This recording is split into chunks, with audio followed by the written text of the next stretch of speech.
Gorm's crystal eye. It hums with a strange feeling, unearthly. Eivor Varinsdottir, circa 873.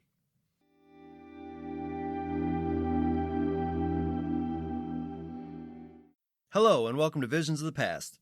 My name is Andrew, and I'm the host of this Assassin's Creed lore podcast. This is episode 56, and today we're going to talk about the pieces of Eden, known as crystal balls. Before we get into the crystal balls of the Assassin's Creed universe, we first have to look at where the inspiration of the artifacts come from. Some of you listening will already know the crystal ball is a common fortune-telling object.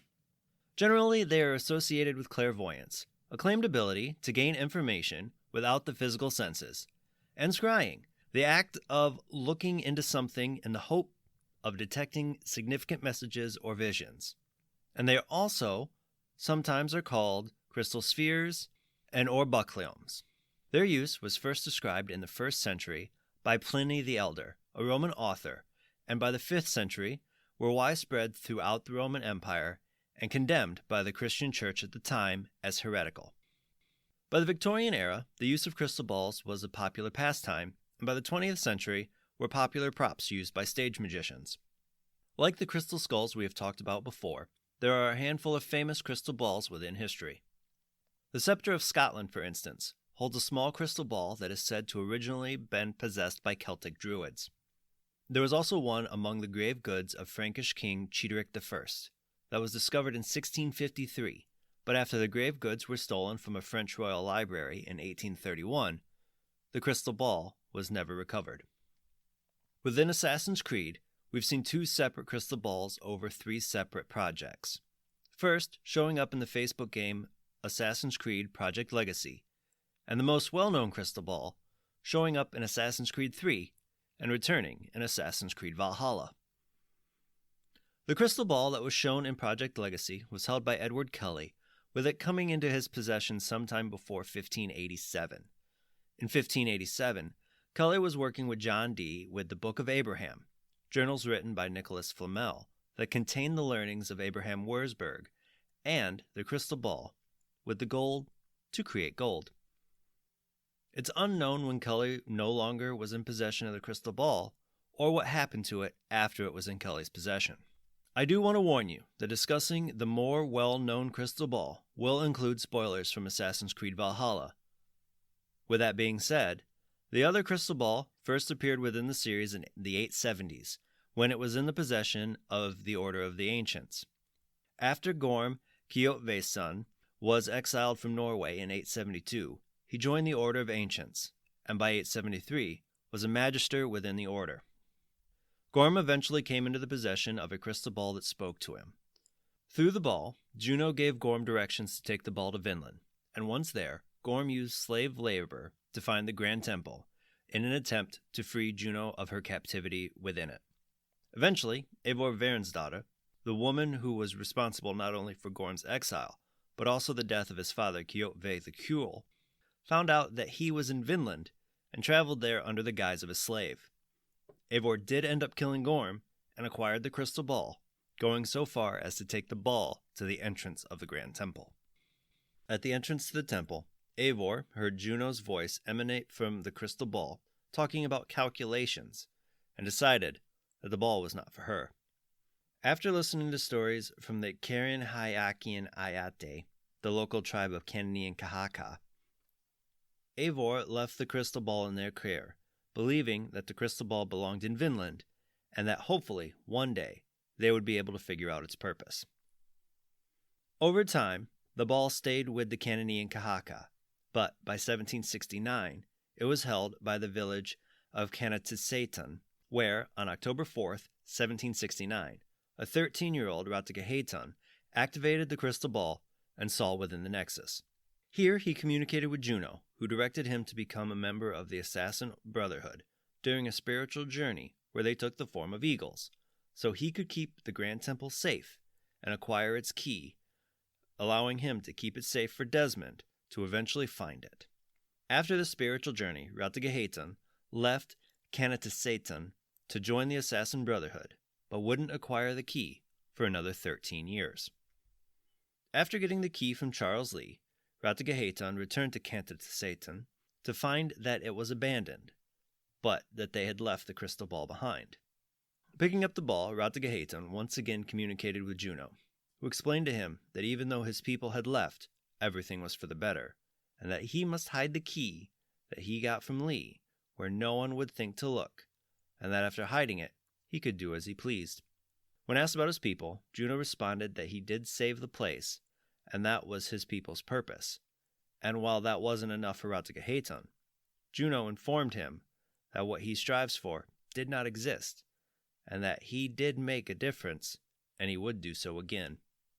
After talking to Juno, this crystal ball crumbled to ash, and Ratagehetan returned to the Davenport homestead, where he hid the key in the grave of Connor Davenport. According to the Essential Guide, the crystal balls are similar to crystal skulls and allow the user to access the Nexus. Communication with the Isu is possible through the Nexus, as well as with other humans, past or present, and that they are similar size and design to the Apples of Eden. The crystal ball that was held by Edward Kelly is really difficult to track.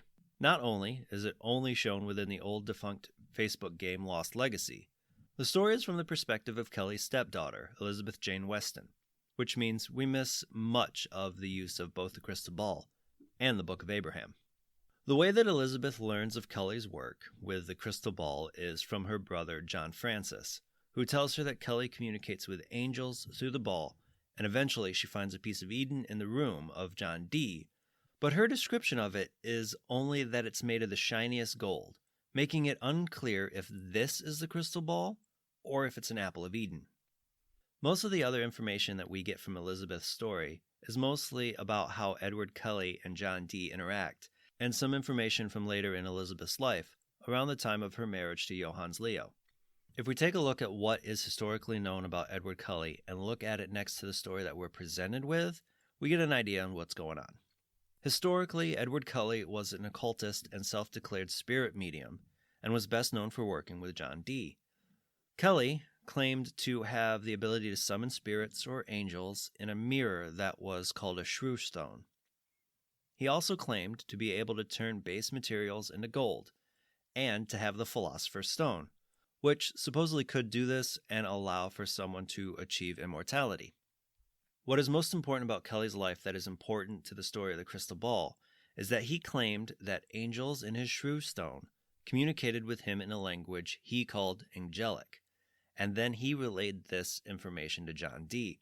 The language was also recorded in their private journals and later became known as Enochian.